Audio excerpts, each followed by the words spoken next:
welcome everybody. Today I have James with me. We're going to be talking about sort of God and atheism and, uh, just James' perspective on uh, this whole thing, his relation to it. So, James, if you want to talk about, or if you want to introduce yourself, kind of like where you're coming from and all this, yeah, floor is yours. Yeah, so hi folks, and Javier, thank you for inviting me on today. We've met a lot over different networks and different sort of indie thinkers and Halcyon and different sort of networks of exploration, let's say. And we've never had a chat individually, but we've spoken many times before. And obviously, I've noticed your explorations of, the theological, the spiritual, etc. And something that I do is called a little thing that I do on YouTube is called Read and Relax. And I read different great texts from history and just sit there quietly and live stream it. And one of them that I've been doing recently is the Bible. So it kind of felt like a good time to sit down with yourself, Javier, and think about some of these issues that I'm sure we're thinking about all the time. Certainly looking back from 20 years ago, from someone in my early 20s to today, my attitudes have changed quite a lot towards religion. And I'm really grateful for you to invite me on to discuss some of those. And, I want to talk to you about your issues as well, Javier. But I suppose one thing to kick it off might be what is your kind of religious development? Yeah, that's a good question. Oh boy. But I guess we gotta get used to asking big questions here, right? Yeah, my religious development has sort of came from really, I think, when I started questioning my religious background. Um, so I was raised Seventh Day Adventist Christian specifically. So that was actually a very interesting kind of denomination to sort of be born into because it was very contrary to. It's probably more Jewish than anything, really. Seventh Day Adventist, where I'm going to Saturday school instead of Sunday school, right? Everything's about the Sabbath and sort of reverence for the Sabbath and so on. That's really a lot of the main principles behind Seventh Day Adventist. Of course, there's more, but I didn't really know that much either. Um, I think it was when I joined the army finally that it's sort of coming into a clear picture of that my Christianity was strictly just like a sort of nominal kind of identity. Um, and once I started getting more curious, I started thinking about, what, let me actually read some of these things I wasn't allowed to read, like, you know, Buddhism and Hinduism and so on, because, I was always taught like that stuff was just evil and you shouldn't engage with like any polytheism. Well, I started learning very quickly that even though people can call Hinduism like a kind of like polytheism, it's a lot more complicated than that, right? There seems to be like an overarching uh, God within all of that. So once I started learning that there's many ways to sort of understand and comprehend theology, um, and not to mention like there's sort of esoteric notions of theology as well, which really opened the door for me. I mean, this was something that I was not uh, introduced to at all, right? I think once you start going into like mysticism, esoteric sort of understandings of theology and so on, it really starts opening the door because not everything is about the law. Not everything is about uh, all these obligations. I mean, it almost seems like actually, if you just have the exoteric, the failure with the exoteric or the danger with the exoteric is that people can take the obligations as an end rather than a means. And it seems like that was my experience, where people were taking these obligations as ends in themselves rather than a means. So yeah, I mean, just fast forwarding all through that, I eventually became, I think, Muslim before I deployed. And then I kind of stopped. And it was mainly because of a realization that I think I was really coming into like a lot of the barriers that Islam had with being a convert. Um, but besides that, I think when I decided to leave a religion, I made myself sure that I wasn't sort of despising that religion. I think in my experience, it seems like if somebody is despising a religion and then leaves it, in many ways they're still very much like connected to that thing, right? It seems to be like your life builds up as a sort of reaction against that religion. So then you start getting notions of like Zizek saying like, a Christian atheist, Yeah, I really think that that paradox can actually exist. Um, and so I made sure that I wasn't falling into that sort of thing. Um, but I think because of that, that actually made me want to go back to Christianity and sort of reconsider it again. Um, Unfortunately, I haven't chosen anything. So I'm kind of like in between, like C.S. Lewis writes in a Mere Christianity, you're sort of like you're sort of like in the main lobby, but you haven't exactly picked a door to go to. So I'm kind of still in the main lobby. But yeah, that's kind of like my current position right now. Um, yeah, hopefully that's kind of like what you're looking for in that answer. Yeah, and obviously speaking to you in different forums and seeing the essays and the conversations that you've had online, it seems like you're a real seeker. You really like to explore these different theological positions in a lot of detail. I suppose my theological background, so to speak, would be going to a Church of England school, a primary school, which is quite common in the UK. Again, one of the dichotomies in the UK is that we have an established church. The king is the head of the Church of England, and many schools are denominational schools, whether that be Church of England, or which would be Episcopalian, I suppose, in American parlance, or Catholic, or there are Jewish schools, there are Muslim schools, etc., Hindu schools, Buddhist schools that are supported by the state. They get part of their funding through the state, but then it's one of the most secular countries in the world, and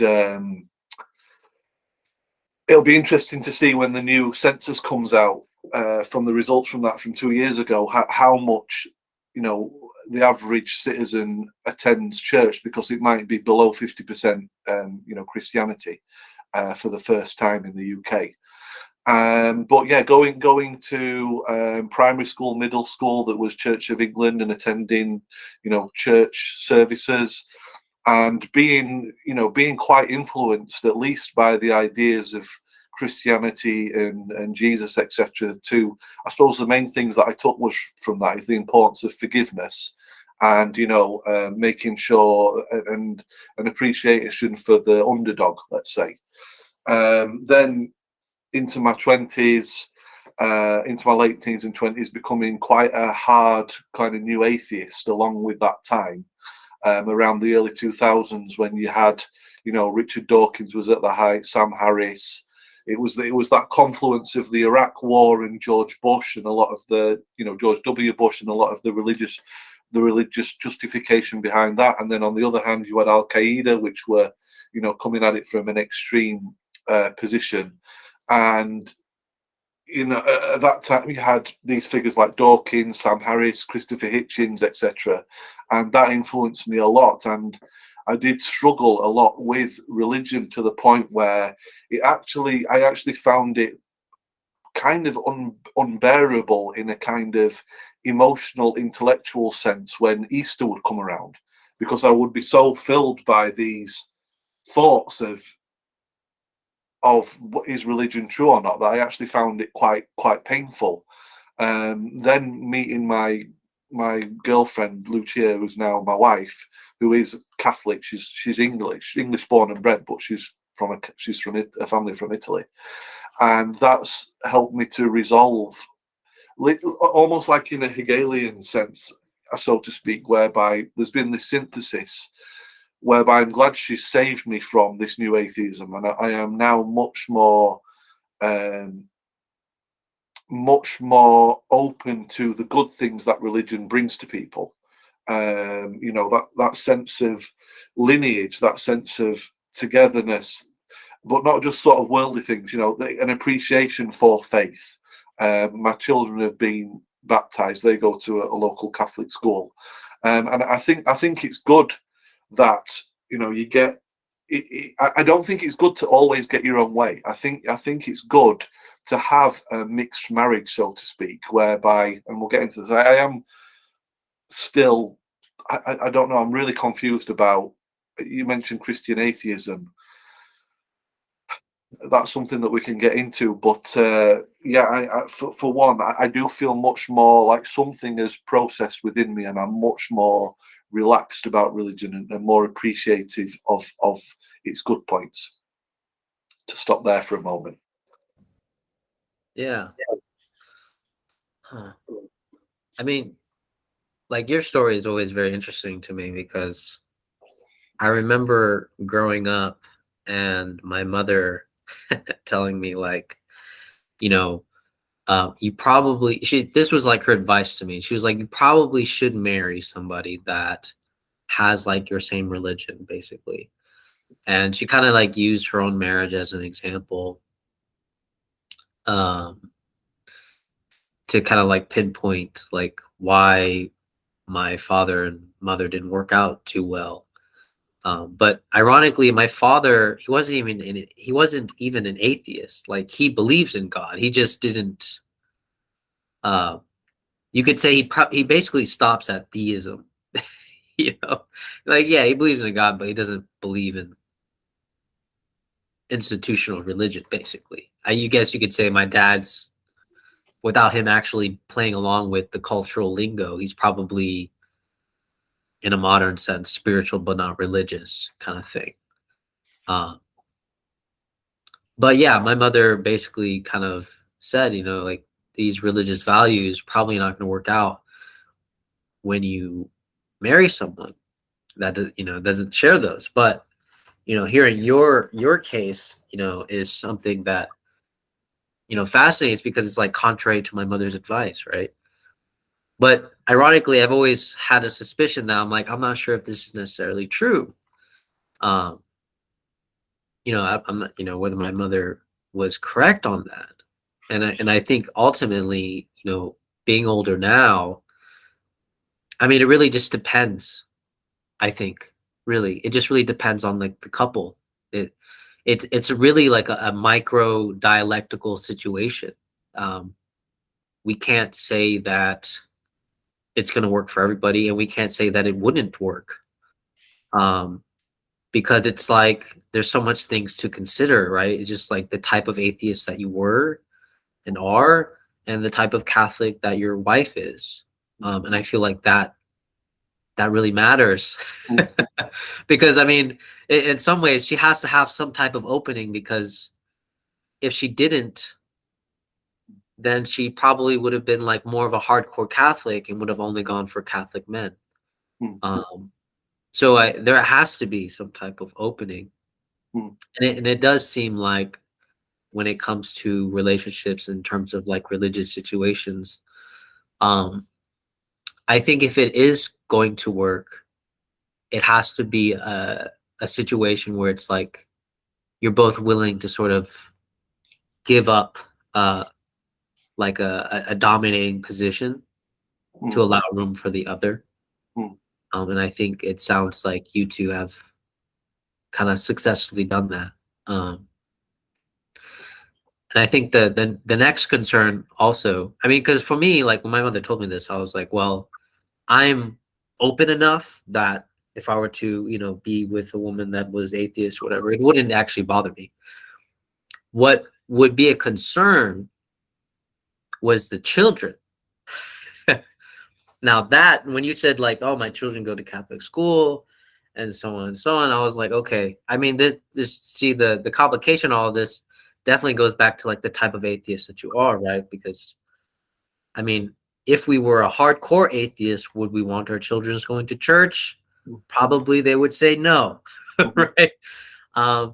So again, it's a fascinating situation, hearing your story, because um, I'm almost curious like about how that sort of situation, like decision, came about. What was the sort of like conversation where you just like, did you feel like your children, did you have like some type of fear like of your children like being indoctrinated, like what, or like maybe like did you just want them to have like some type of just sort of discipline orientation? And I do hear actually some people make the case of like, even though maybe religion can be manipulated and sort of be harmful, it seems that its disciplinary like setting is kind of helpful for children in the developing stages. So yeah, I'm very curious about like your position on that. Well, that's a really great question, and I'm just jotting stuff down as we go so I don't forget. So the 2 points there, I suppose the first point was about like the compatibility between myself and Lucia, my wife, is, she is a liberal Catholic, but again, if we're talking about backgrounds, and I think this is also like a very true religious person. My father-in-law, my late father-in-law Fioravanti, who was from Italy and came to the UK. He was one of the most devout men I've ever met. He went to church every day. He would read the Bible, but the way that his religion manifested was purely through his. He wasn't doctrinaire. It was that kind of where someone shows a light, so to speak. If anyone was kind of a saint that I've seen, it was him, because he was so very patient with people.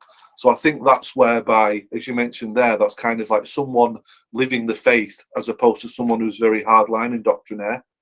So I think that's where my wife's acceptance comes from. But then in my own way of, one of the great influences of philosophy, and also in a secular atheist sense, is John Stuart Mill.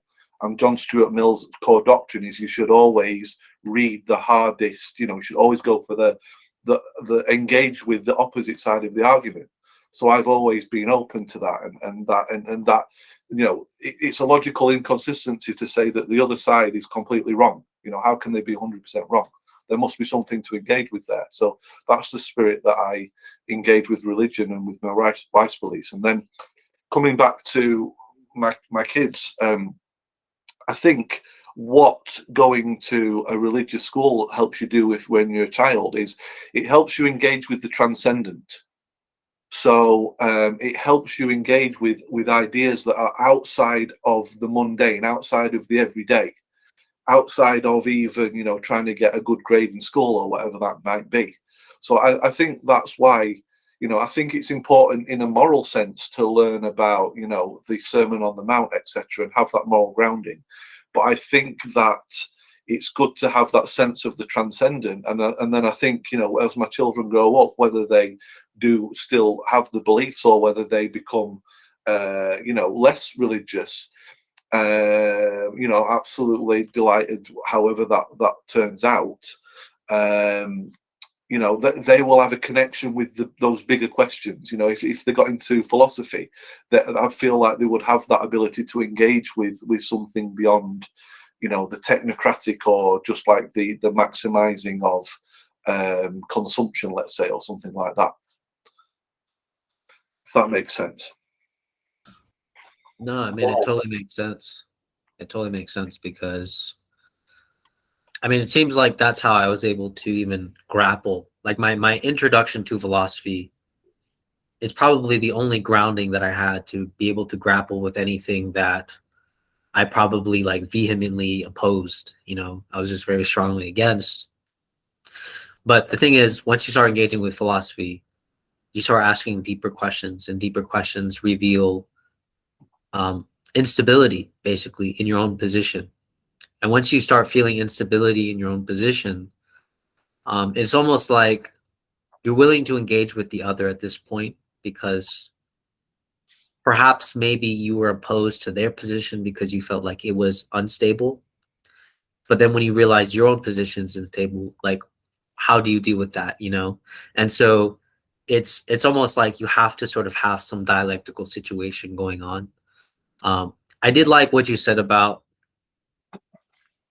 you know, uh, basically just to introduce your children to the transcendent, basically, um, which I've never heard of before. But it's almost like just kind of like doing the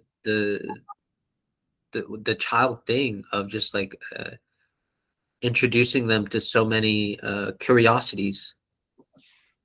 Absolutely. Um, and I think I think maybe people uh, they think that the religious situation of going to like a religious school or maybe like them attending church for some reason gives the negative connotation that they're going to become indoctrinated. Um, and I guess in some ways that maybe is a real fear, but at the same time, even just from coming from my own experience, right? Clearly, that cannot be the case, right? Because there can clearly be a case where it's like, yeah, I grew up religious household, you know, went to church, everything, and yet leave, like yet still leave that have that possibility of leaving that whole thing behind.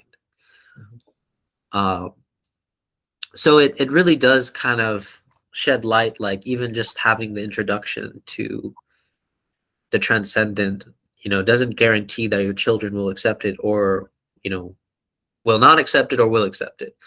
Um, but it's a nice introduction because I mean I didn't even think about that. You know, just having, you know, if I were to have children, just sort of introduce them to the concepts, you know, dealing or grappling with this. I mean, it's almost like I don't want to say experimental, but it's almost like you know, just an this grappling with like even if you reject it, right? Like you still have to grapple with people that grapple with the transcendent, right? So it's almost like putting them in that situation it's almost allowing them to deal with it sooner than later. Um, Perhaps in a more healthy way too, because you know at least now they have insight into what these people actually believe and consider. Mhm. Um, you know, I think maybe the difference is like it seems with maybe more dogmatic parents, it seems like for their children they have to accept it. Maybe that's the difference. I'm not entirely sure. I mean, I think what my mother was relatively open. Um, of course, I mean she was really open in terms of like, you know, I mean at one point she was so open with us as children that not even going to church was really necessary. She was just like, hey, look, just pray like when you can, basically. I mean that's a lot of ground to give to children, uh, knowing how she approached it from the beginning. Um, but yeah, I'm curious about um, your thoughts on that. Yeah.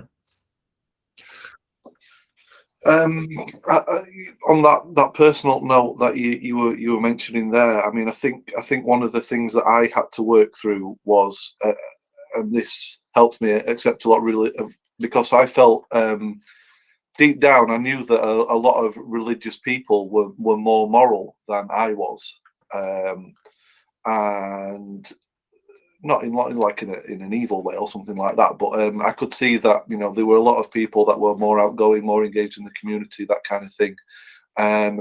And if you're a new atheist, you come up with that kind of wall by, all religion must be evil, and it just doesn't square with your observations of how kind and nice people can be, and just coming to accept that has been a big breakthrough for me. But yeah, coming back to your original point, Javier, what were you saying again? What was your question? Well, I guess I didn't really have much of a question, but it was, um, this engagement between the getting to the transcendent. I Mm, guess that was something that I found like as a curious um concept. Was this something that you and your wife sort of like agreed upon? Like, this is something that um the children should probably be introduced to. Like, I'm curious, like how that situation, like, was it ever an issue to even make it a consideration of something to be talked about?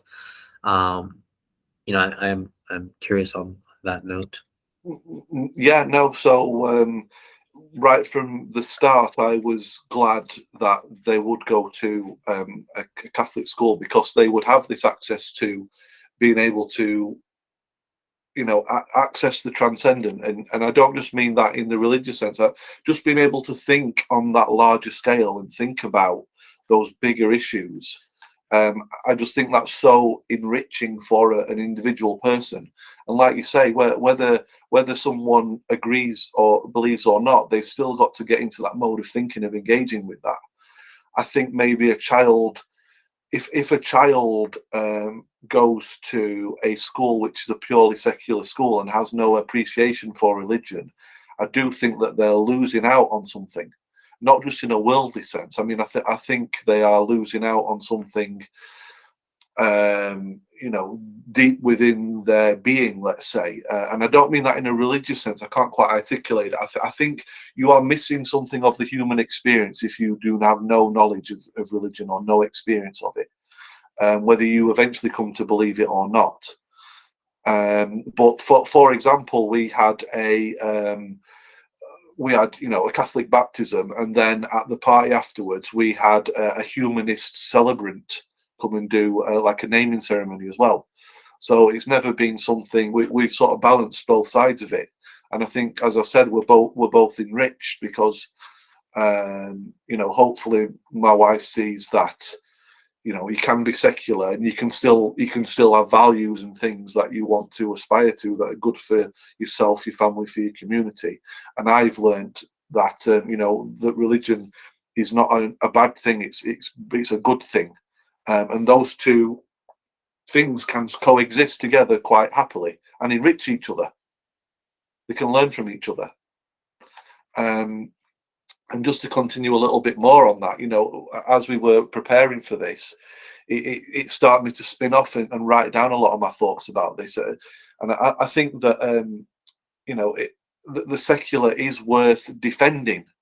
I think there's a moral necessity to secularism, and so many of my friends that I speak to in the United States, there seems to be a trend these days to try and undermine the secular, but in what kind of a rich country, culturally rich country like the United States, would secularism not be something that's really, really important to a rich and diverse, religious society like the United States? It was either Christopher Hitchens or P.J. O'Rourke that said, it's one of the foundations that, like the First Amendment, etc., is one of the most fundamental building blocks of the most successful revolutionary society that's ever existed. And there's some people seem to want to, throw out their birthright, so to speak. But I think that's, secularism can coexist alongside religiosity. Yeah, that's a really good point. Um, this is something that I've been thinking about a lot too. Um, and ironically, there's been some like movements of thinking even within theological paradigms. For example, in Judaism, there's been like a recent development of thought where some Jewish thinkers are, I forgot the guy's name, but he wrote a book called Putting God Second, which sounds very heretical. Just the title of it probably for any Jew or Christian or Muslim sounds, again, very threatening. But the idea of like putting God second, I mean, there's a lot of problems, I think, and it's hard for people to realize, and it took me a long time to realize this too, right? And it really becomes it for me. It was a question of this: where do you meet God in your daily life, right? If you isolate where you meet God in your daily life to just strictly church and maybe praying in your room or something like that, or praying over your food, um, you have like a very, in my opinion, it God becomes reduced to like this very abstract thing, basically, where you have God and then you have people. But for me, and this, of course, this is a very mature development for me. My mature development has reached this conclusion that you should try to meet God in every single person, every single day, and every single moment, right? But what you see in most of the cases, you see the opposite, right? You have people, and then you have God. you know, they don't like. It seems like what the problem is with the theological situation is that you have people negating other people, justifying it by God. But if only they could actually meet God in the people, would they actually see that this isn't something that you can just dichotomize so easily and so plainly? Um, so yeah, that's my position, and that's why I think even secularism is not really a threat in any case. Um, and on top of that, um, I think, and this has to do with a lot of things. I think for people that haven't probably explored as much as I've explored. um, the other issue, right? That you could, I think you proposed the problem, right? You said like you came to the conclusion that maybe like all religions are evil, right? When I was in my seeking phase again, I ran across another problem of like, okay, so which one's the right path, right? And it seems like the atheist answer is like, because I talked to my friend, I think recently, she's an atheist too, and she said, um, because in religion there is no like, because there are so many and all of them claim to be correct. She concluded that this is basically proof that there is no correct religion. Right now, the way I was looking at it was, okay, they say there's one, but there's so many. How do I deal with this, right? Unfortunately, I don't think this is a problem that can be solved within religion itself. This is actually a very deeply philosophical problem, in my opinion. But I think it can be solved in a religious fashion. Is just, I think what you'd have to realize at one point in a very spiritual level is that, and this is this is going to be like basically me proposing a philosophical argument here. When people talk about God, even within the same section or same Christianity, right? We assume that we're talking about the same God. But if you actually go to your room and you pray, we're all we all have a different God, technically, right? We all have a different conception of what God is.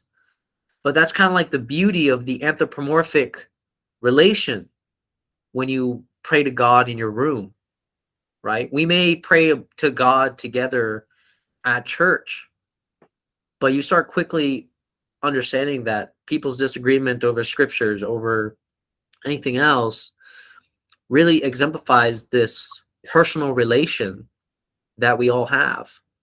So, in my opinion, I almost had to conclude that every relation with God has to be individual.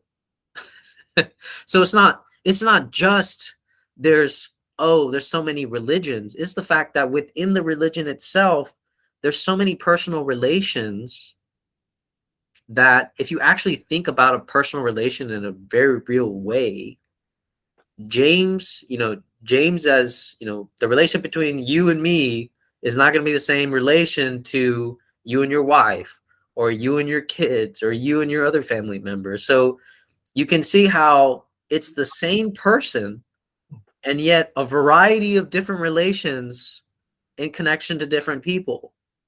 So, this was basically my philosophical experiment of like, how then could we say that we believe in the same God? Right? Because if I say I believe in you, James, that is predicated on the relationship that I have with you. If your wife says, I believe in you, James, it's the same thing, but the relation is different. So that means my belief in you is different in accordance with that relation. So that's why the my problem with, I don't even have a problem with so many religions. Actually, to me, it's not even a problem anymore, because when I started thinking about that on that level of personal relations, you understand it's much more complicated than just all these religions. Yeah, but I'll stop there. No, and that I was jotting a lot of things down there. Several points to really spoke to me there. So, for example, you talked about meeting people, meeting the God in people, and two things that really, warm my heart. Really do warm my heart in terms of religious phrases, and they're just like everyday phrases. They're not high-flown theological phrases. Is when people say, "Oh, we're all God's children." That is something that speaks to me a lot. I like that feeling of familialness that engenders, or when people say, "Oh, bless you," and it's like it's a nice feeling of care, so to speak, and that is that's not being mediated through doctrines. It's an interpersonal relationship, and I think you were kind of hinting at this, but I'm just so done with proofs.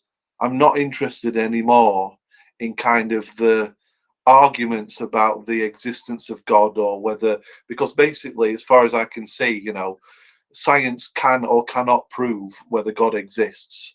Ultimately, because God could be so powerful that he could create the universe in a way that it is the way it is because God created it. Likewise, it might just be by chance. So let people be. I'm not interested in these kind of highfalutin arguments anymore. I'm more interested in the interpersonal interactions and how a positive social space is engendered by by religion, by secularism, if it does that or doesn't do that. Those very human level questions. And one thing also I wonder about, I often think, well, could I could probably believe in a God that isn't all powerful. And by that, I mean that, gravity supposedly is one of it's one of the weakest forces in nature, apparently, but it still organizes everything. And it makes me think of, maybe I could conceive as God as being love, and love being like one of the weakest forces in the universe, let's say, but it still has this coalescing effect. It still brings people together. And that would be my conception of what God is. It's not an all-powerful being, it's a being of love. Yeah, that's a good point. It's always funny because theology always comes up with like these very static concepts, like God has to be all powerful, God has to be all knowing, and all these other stuff. But it's like, and this is actually why I kind of like the Christian story, because the Christian story sort of kind of shows you like, look, if you want God to be God, all powerful, all knowing.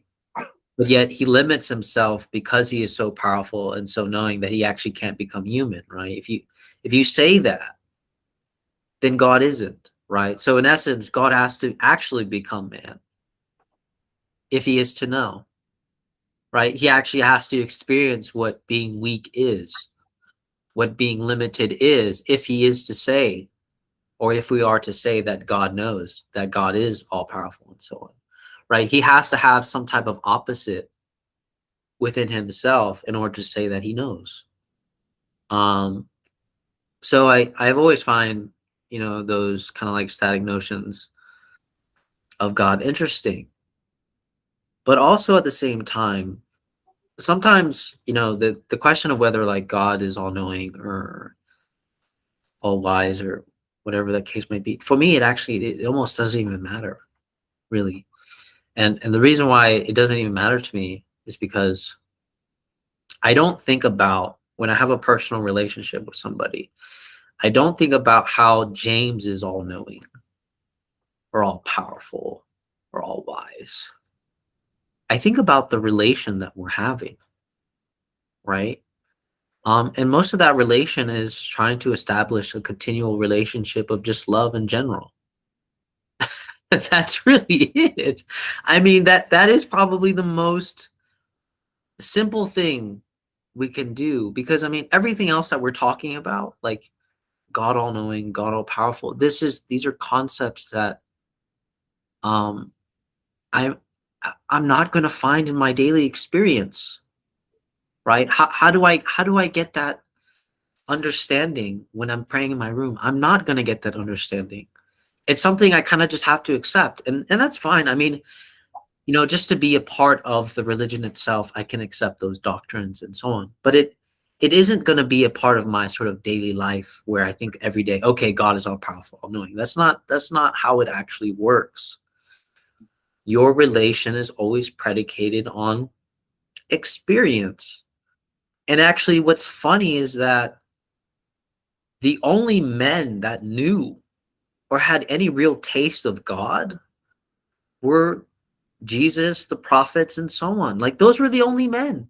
Everybody else sort of built systems and doctrines out of those experiences, right? We systematize the experience.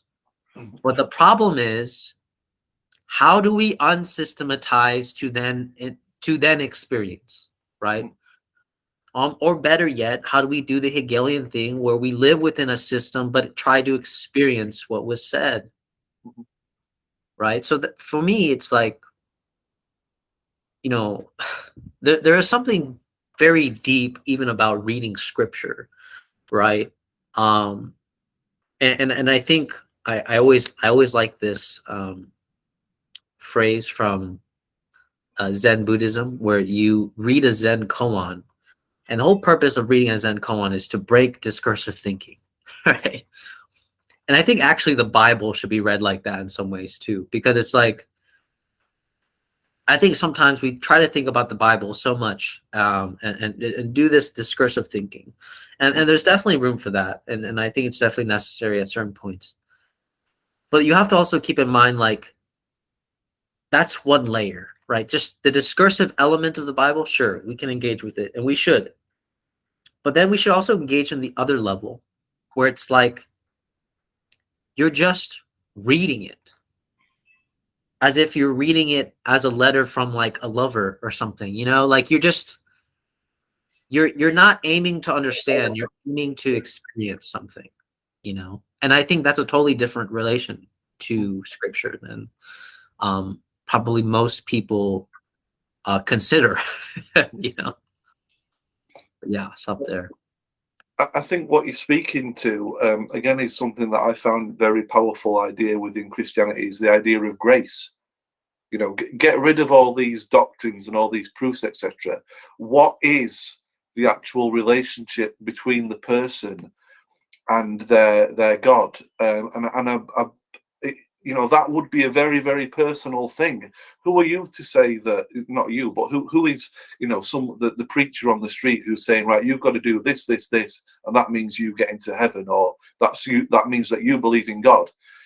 How do you know the nuances of their hearts and their thoughts and their conversations with themselves, with God?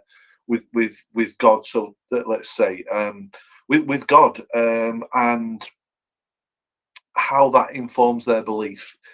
Surely if God is God, then he's capable of having those different kind of relationships with people and not just like a doctrinaire way. Yeah, exactly. And you actually even get this glimpse, and I know you've been reading the Bible. I think you probably already got across the part where I think when he's talking to Moses, he says, they have known me by another name, but you can call me Adonai or something like that, right? See, that right there, right? That right there is a perfect example of how the moment Moses entered in relation to God, his name changed. Yes. Right? God's name changed. Mm-hmm. He was now Adonai. And he said that his ancestors knew him by another name.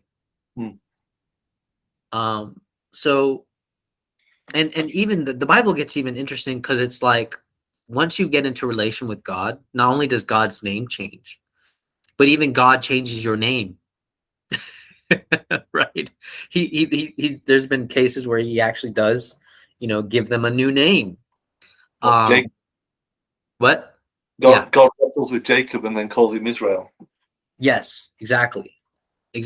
And so I mean, I think really sometimes I think, and I think reading Nietzsche is also a very good critique of this, is that asking the question, what is God,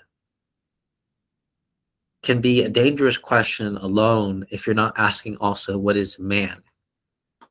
Because I find what is God and what is man are both equally ambiguous questions to ask, right?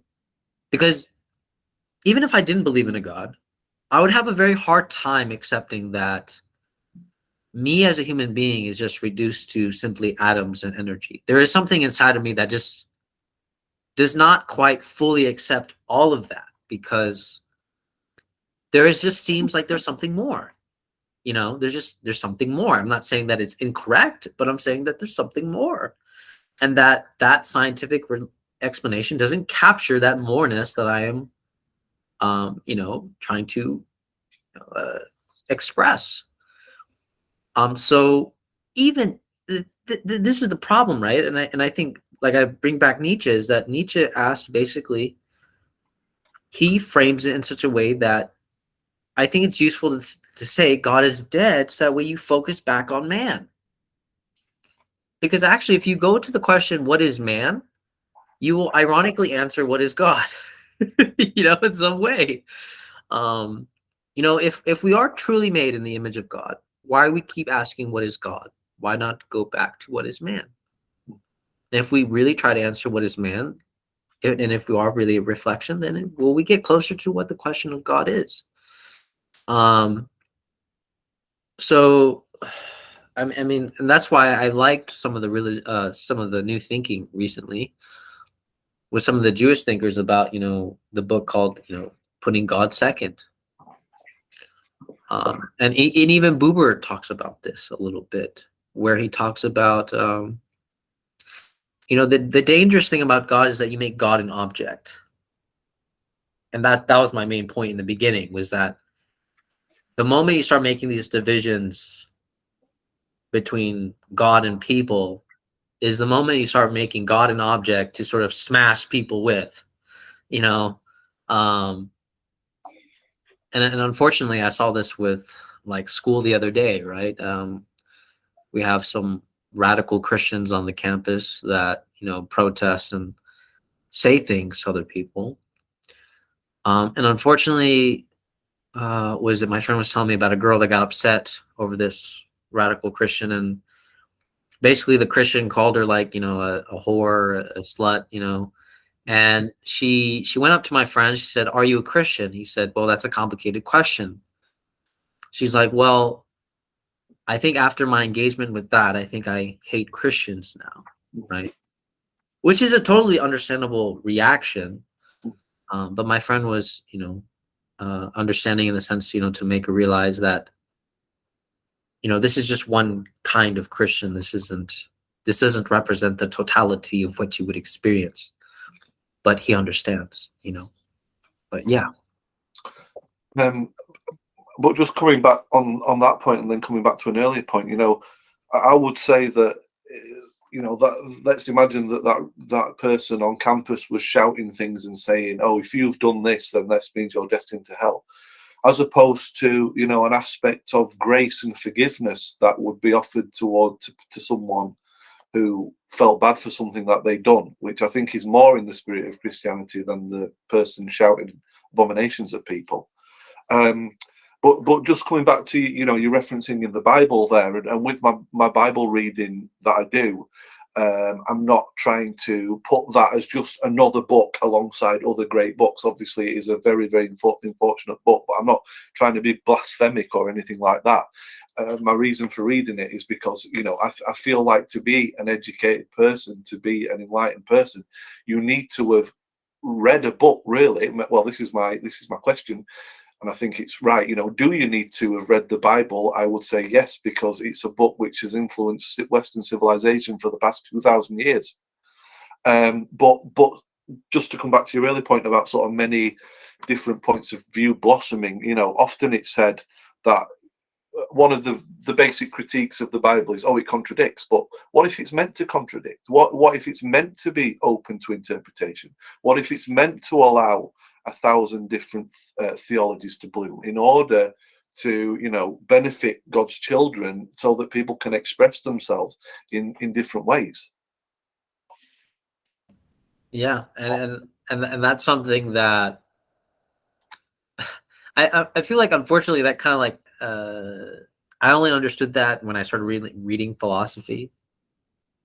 And I think, unfortunately, philosophy seems to have such a bad taste in people's mouths that it almost seems like, unfortunately, they wouldn't be able to even come to that realization, where it's like, even, and you made such a good point, right? Like, I'm not interested in proofs, right? And I came to this conclusion, I think like 3 years ago. I was like, I'm not interested in proofs, because I would watch so many debates between Christians, Muslims, and you can just continuously watch debates all day long. And what I discovered within watching all those debates was, one, it really changed anybody's mind about the position. Two, it seems like they always had a standard or a methodology to sort of consider what is true, right? So that's my problem too, right? When we say like, oh, okay, well, there's only one religion, that's correct. Okay. One, we're assuming a type of methodology to determine what is a correct religion, what is not. But if everybody has a different methodology to determine what is true, and then tell me that this is a true religion, well, I cannot accept it merely on that basis, because everybody else is coming from using a different methodology and a framework of what is true to then tell me that this is true, right? So, I catch myself in this predicament, but it's almost like this predicament, right? Why does this predicament exist? And I think you kind of got at it, James, where it's like, maybe interpretation was supposed to exist, right? A variety of interpretation was supposed to exist. And I'm still trying to find the quote from that one saint or one mystic that said this, that maybe he basically said that interpretation is the mercy of God. So having all these varieties of interpretation is a mercy in itself. It's a sort of grace. And and I basically have come to believe that, because like I said, right, if we trace back everybody's notions of truth, they're using some type of method, they're using some type of standard, and they all have different standards for that, and they're trying to dictate to you what that is. And so it seems like this predicament left me with no other thing but to make a choice. And I think that's really the whole purpose. I think it's not about telling people about what's right, what's wrong necessarily. I mean, I think there's avenues for that, but it almost seems like this predicament is actually meant to make a choice. You are born to make a choice, and it's there where you'll find God and meet God. But you have to make that choice. So that's why I don't consider the multiplicity of religious paths to be a problem. What I find to be a problem is exactly where my position currently lies, is that I haven't made a choice. I haven't given myself up to something, right? And I think that's what I mean by choice. But ironically, I don't want to make this so black and white. I want to say that even though, because I haven't chosen, I am still making a choice. I'm still making a choice. I'm Yeah, still abiding, right? yeah, I'm waiting. I'm waiting so that way I can make a more choice. And that was a choice that I decided to make, yeah. to sort of wait for a little bit more to then make a choice. So it's not really separated, really, um, in that fashion. It's not really separate at all. Yeah. But what if that is your path to be to be seeker, to be questioner? Because in that passage in the Bible, where Jacob wrestles with God, and it's kind of a funny passage. People say that there's not humor in the Bible, but I think there is, because it's like they're wrestling and they kind of like, God kind of like taps out, or Jacob taps out on like taps out, and then God calls him Israel, and therefore it's been said that the name Israel means he who wrestles with God.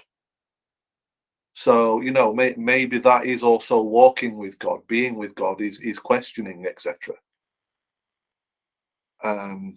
But just on that earlier point about interpretation, something that I try to do in general on that series where I read books is not to read anything sort of any background. Just read them straight and open, and see what speaks to me. And I think you're entirely right that the Bible it must, when it came together, it must have been preceded by centuries of interpretation of exegesis, because there are some passages which obviously stand out and make very much sense, but then there are long passages in the Bible that seem to have some import, but to the uneducated, you don't understand what's going on. And also the famous ones, even some of the most famous passages, like today I was reading about Moses God parting the sea, the Red Sea, and Moses. That is only 2 verses long. It's about 30. It's like less. It's probably about 2 tweets, if that. So there must be all this interpretation that came along beforehand. Yeah. Yeah. No, I agree. And the the complicated thing about exegesis is the interpretation itself.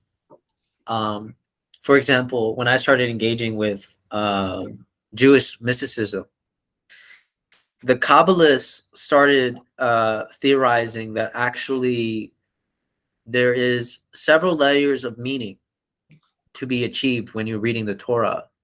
But the problem is those levels of meaning can only be accessed to certain levels of mystical experience, basically. Mm-hmm. And oftentimes we don't even consider that possibility, right? That if we are reading a sort of element of God's revelation, um, we assume that we are already in the position to sort of understand what is being said. Um, But it's almost like, if I were to put this in really like real relational terms, it's almost like kind of say like, how could I understand James if I still, haven't met with him to have coffee? There's an element that's still very formal that prevents me from really getting to the informal, right? So I have to sort of go through the formalities in the beginning, and then now we become informal with each other, right? We start calling each other different names, right? Like that's like the interesting thing about human relationships. And then when you start reading in the Bible, is that the names change. God's name changes. God starts changing their names. But it's just like the same thing when you're in a relationship with somebody that you really love, right? You start calling them like Honey Boo Bear or something. Like it's funny, but it's like at the same time, it's something that's like we really do that, but it's to exemplify our closeness, our love to each other, that we start changing each other's names. So it almost does seem that if the mystics are right, to understand revelation, you have to continuously build that relationship up if you want to get possibly closer to understanding what is being said here.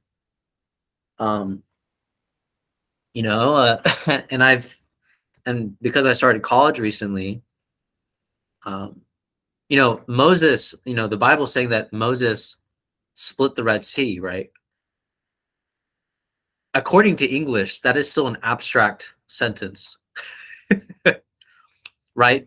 There is nothing concrete in that sentence, because it's just like, if there was to be a concrete sentence in that, it would be, the the the land was barren, the birds were fluttering, like all was silent, the waves were like, you don't get the experience of the sea splitting. That's the missing element.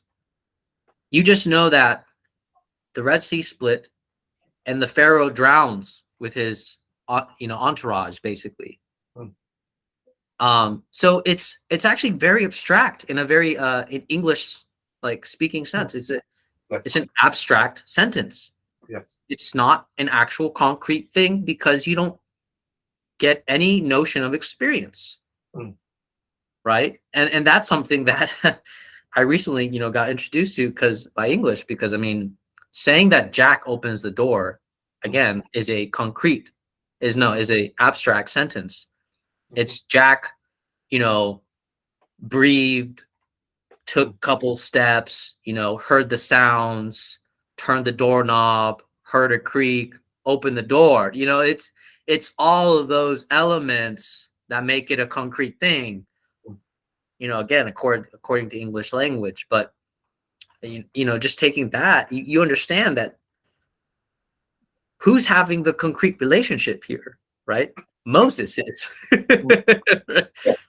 I am having an abstract relation, because all I'm reading is the Moses opened the door, right?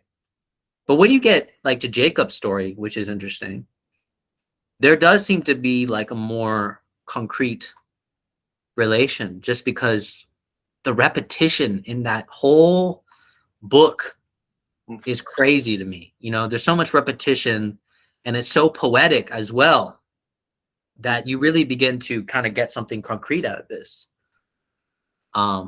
which I really like. And poetry is famous for getting more at the concrete and not being abstract.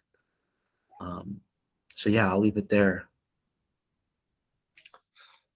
No, and as you were talking there, Javier, it kept coming back to this idea of interpretation and people's different interpretations. And if I may bring it back to the idea of this secular apologetics, and perhaps the need for a secular, or perhaps the flourishing of religion with a secular backdrop. I suppose we've got three different types of secularism. We've got the American secularism, where there is a formal separation between church and state, but then there is, because perhaps it's a free market of religion, there is a great flourishing of religion. Then you've maybe got the French model, which is actively anti-religion. And then you've got the British English version of secularism, so to speak, where there is no secularism, but still people aren't religious. And that's been the case for a long time. I read there was some quote by Engels, you know, in the Victorian era, where he said the English people are so non-religious they're not even atheists. And this is back in the Victorian era. So I think there is something to do with English secularism, which is it's almost to do with the geography of the country and being an island that's quite fertile, that doesn't have major disasters.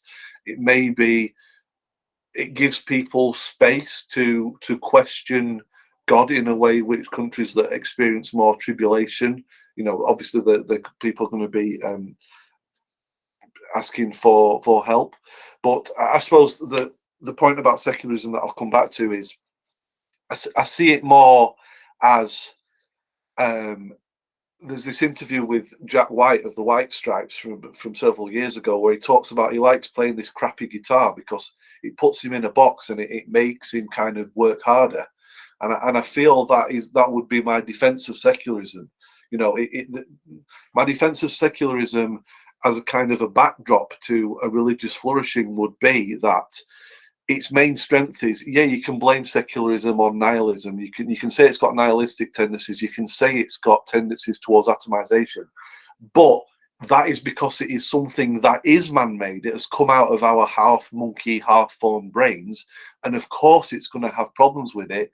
Whereas I feel like, you know, religion can get itself tied up in apologetics on behalf of God, on behalf of this perfect being. Whereas, you know, secularism is a human creation and therefore has all those flaws in it, but at least it's got something that allows for that different interpretation. It's like it allows for that interpretive background. Yeah.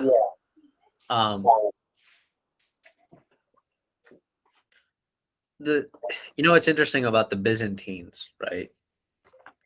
Is that they tried to enforce one type of Christianity, and as much as they tried to do it, they still actually technically failed. So you know, and this is why even like your secular argument is still a good one, because if you play this around, if you actually play around with this notion, right? Let's just make everybody Christian, right? The problem is no longer going to be whether you're Christian or not, right? Everybody's Christian. The issue, you know, the funny thing is we're still going to have a plurality problem, right? The Christian thinks that, okay, if we're all Christian, then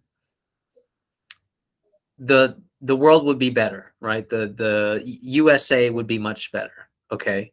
But actually, if you play this out, you still have a plurality problem, meaning you still have all these different denominations of Christians, right? So then you still get the problem of, okay, which is right?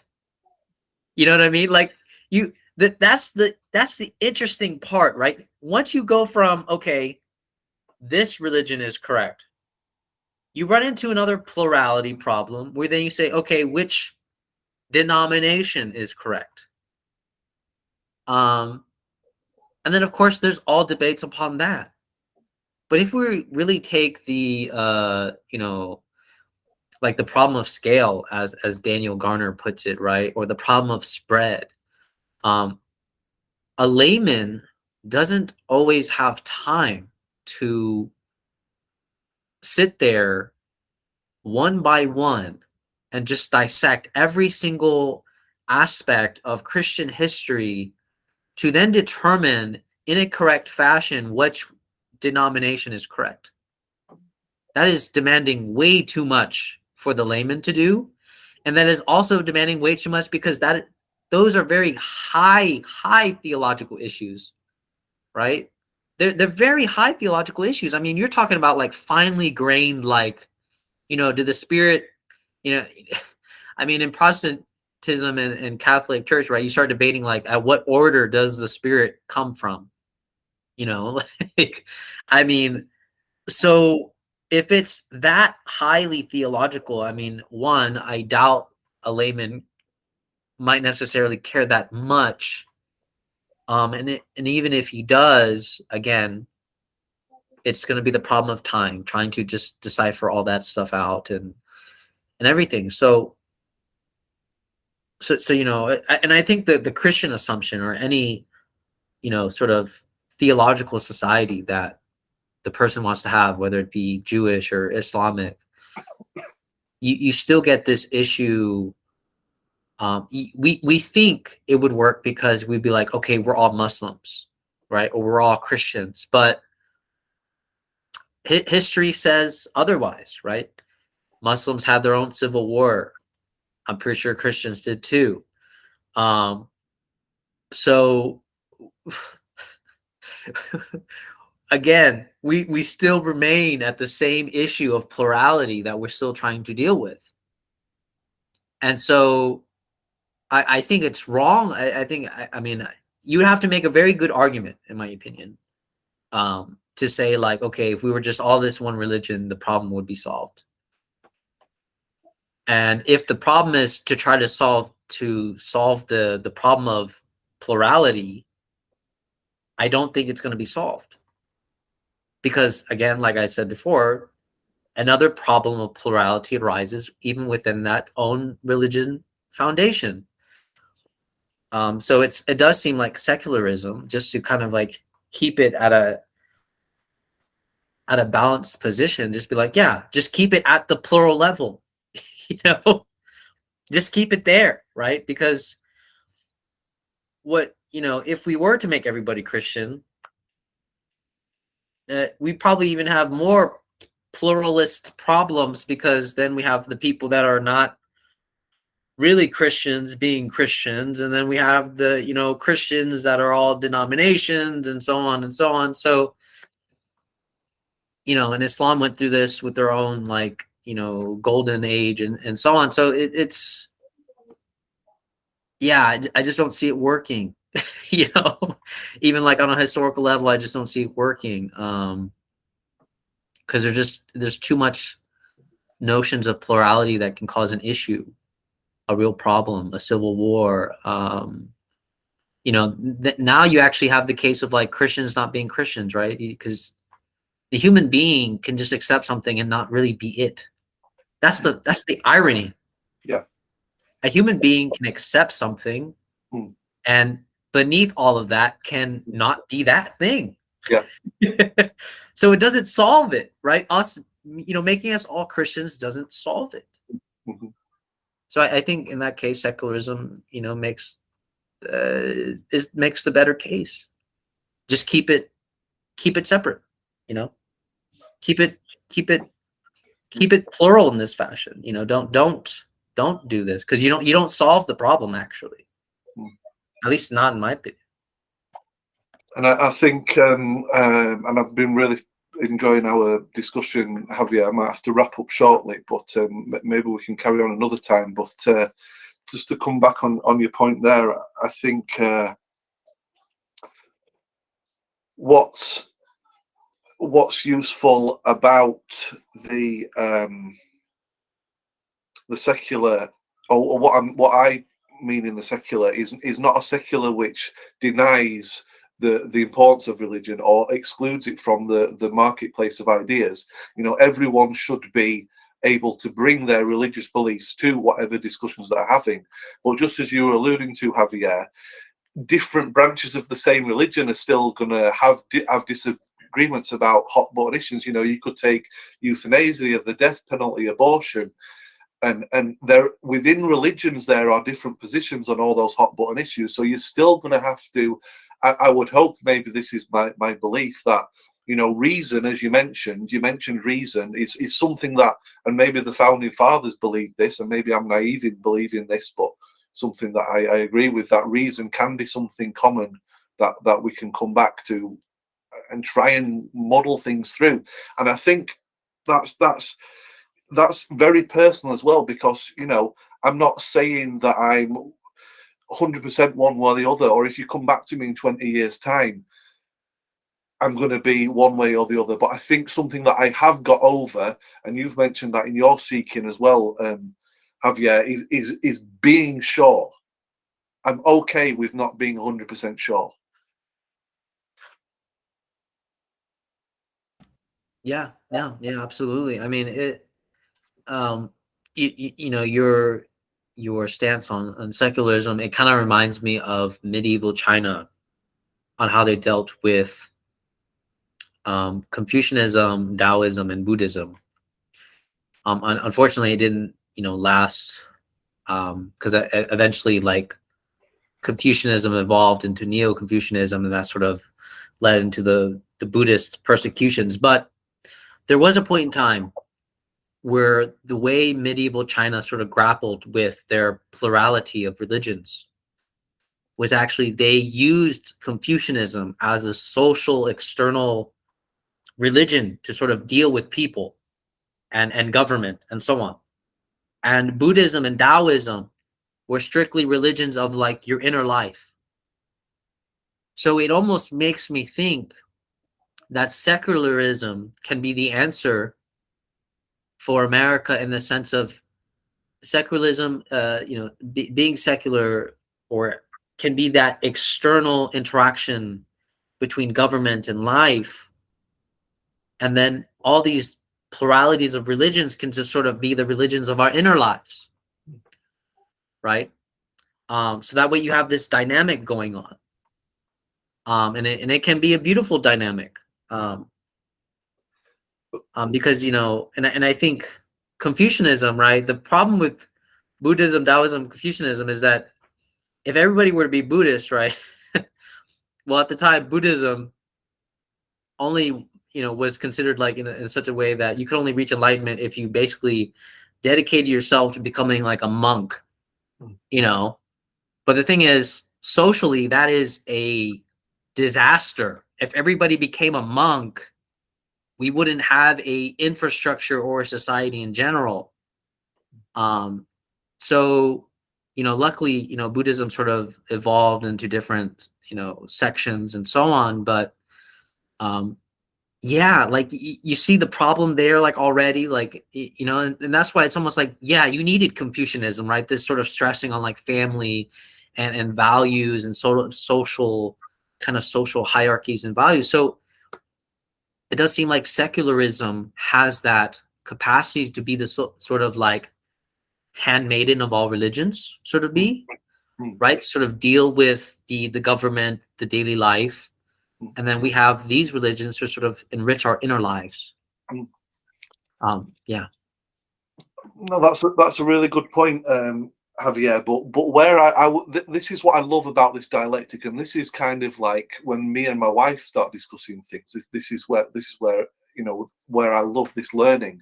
But I would actually go more in a pro-religion direction than you're willing to go, Javier, because I would actually say that it's not just that if you're like the Constitution's a secular constitution, and if you're a Christian or a Muslim or whatever, and you have your own religious beliefs, I would say no, it's great if people do bring their religious convictions into the debating place and say, this is my book tells me this, or my God tells me this, etc. But then what's still going to happen is, at the end of the day, all those religions are still going to have to converge on something like a kind of secular reason, because they will need to have a common ground to interpret with each other. And they themselves disagree, and the different factions within different religions disagree on really and sincerely disagree on fundamental issues. Yeah. You're basically saying like secularism can be this space where everybody sort of meets each other in and sort of like argues out their points, right? Their positions, their values. Yeah, no, I don't have any problem with that. I think that would be definitely the way to go. And I think